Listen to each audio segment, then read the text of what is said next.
Assalamualaikum warahmatullahi taala wabarakatuh, kawan-kawan, sahabat. Jumpa lagi dengan saya Muhammad Fishing Channel. Hari ni saya tak mancing kawan-kawan sebab hari hujan.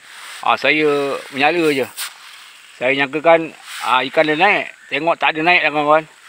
Saya pergi nyala belah atas tu. Naik ke atas tu. Saya menyala kat situ. Tapi tak banyak lah. Saya dah dapat juga dah kawan-kawan.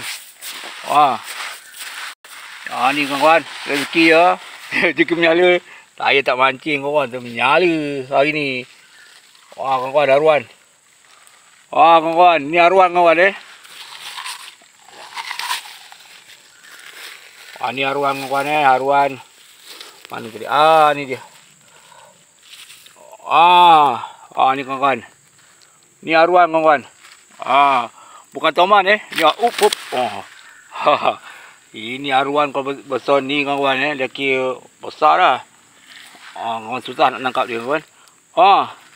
Saya nyala hari ni, saya nyala aruan. Kawan-kawan seberang tu dia pergi ikan gabus. Ni dia kawan-kawan Betan juga besar lah. Saya ingat dalam 700 gram lah agak lah ni.